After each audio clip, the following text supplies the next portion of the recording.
I had a student who cried, literally cried, in front of the whole class, just at the thought of having to speak English aloud.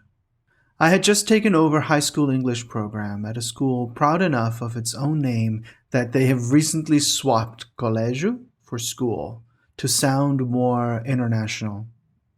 The official targets are CEFR B2 by 9th grade and C1 by the end of 11th. Ambitious? Beautiful on paper. And there she was, in front of me, frozen to death. Not because she didn't know the material, because she had actually followed along the entire semester, but because she had never actually had the chance to use the language, only to memorize it. I remember the silence in the room. It wasn't the silence of not having an answer, it was fear. Does this sound familiar? That moment when the school promises and what it's actually happening in the room just don't meet?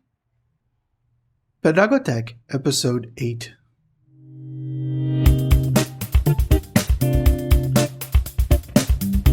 Welcome, I'm Marcel Wazana, and today I want to talk about what to do when the material your school hands you can't actually get students where the school promises they will go. But this isn't really about the material. It's about a question almost none of us ask before we open the book, and how asking it changes everything about what the next 4 lessons will look like.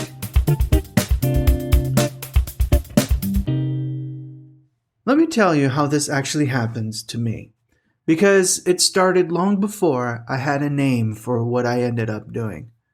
I opened the course book the school had adopted, and I hated it. Everything about it. The units were short and fragmented, reading texts barely ran half a page, vocabulary isolated in lists, grammar isolated in boxes, as if a language were a set of parts that you assemble instead of something alive. I've been preparing students for Cambridge exams for 19 years. I know what B2 demands. I know what C1 demands. And there was no way that book was taking anyone anywhere close to that. At first, I did what most of us would do, I think. I followed the book, but supplemented around the edges. A podcast project to work on speaking, since the book barely touched it.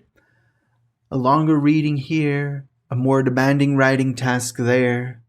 And it worked to a point, but I started noticing something strange.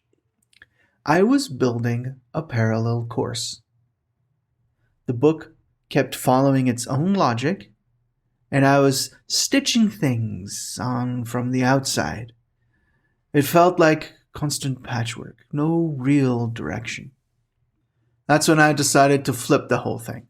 I dropped the course book's logic and I went looking for something in my own background. I grew up moving through American and international schools where English was never taught as isolated grammar.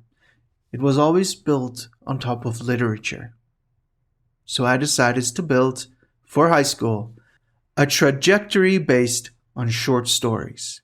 Langston Hughes, Gary Soto, Chekhov. The first was Thank You, Ma'am by Langston Hughes. And here's the revelation. My students had never done anything like it. Never. So they were engaged. They participated.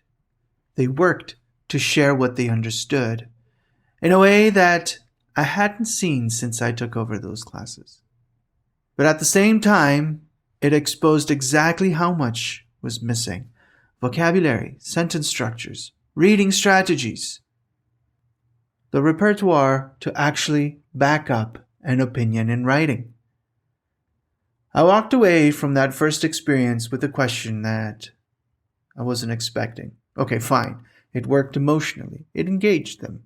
But how do I turn that into something that actually prepares students for where they need to go, without turning it back into patchwork? The question most teachers ask when the material falls short is, What activity do I add to compensate? That question is already broken because it assumes the problem is a lack of content. And it almost never is.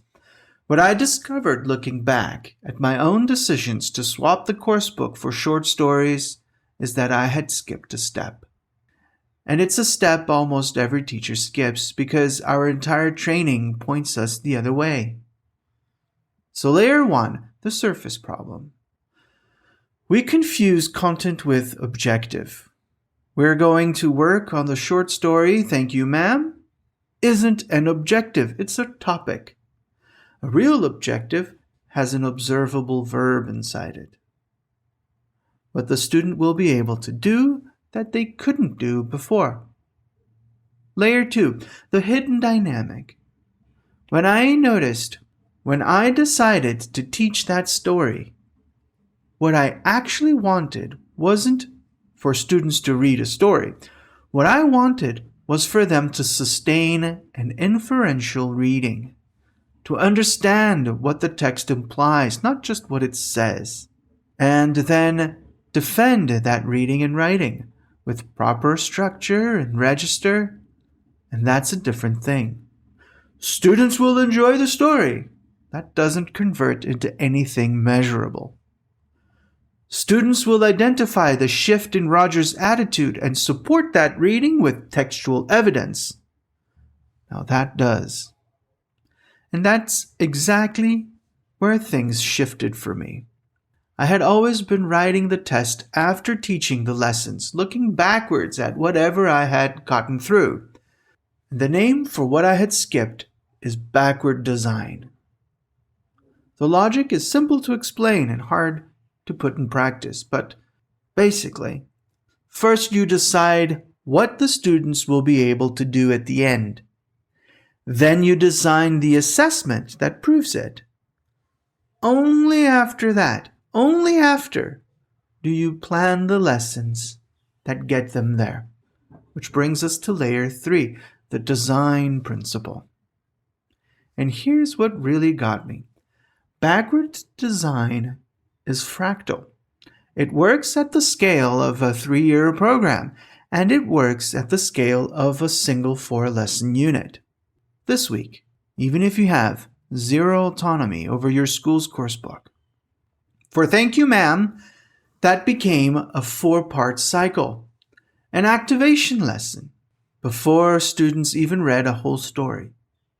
A guided reading lesson, focused on vocabulary and the clues that support inferential reading.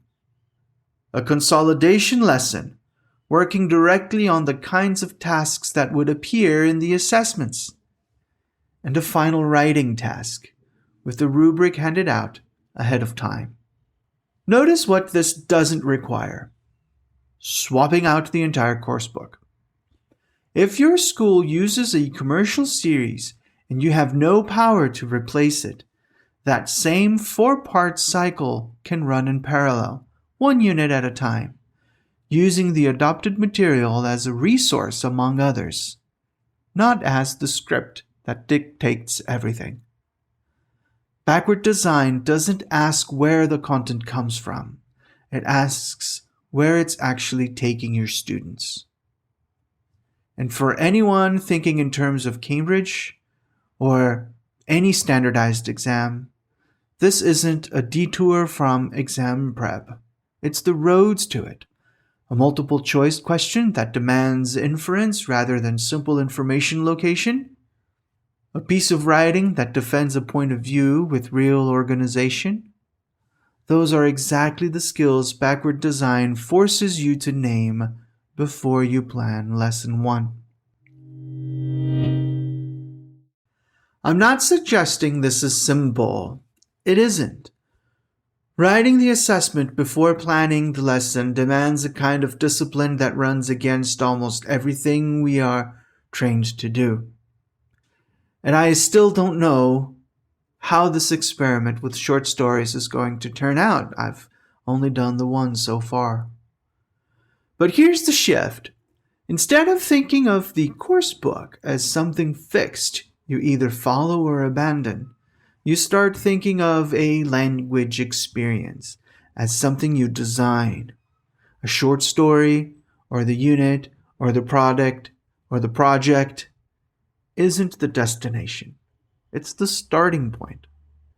So here's the question to sit with this week.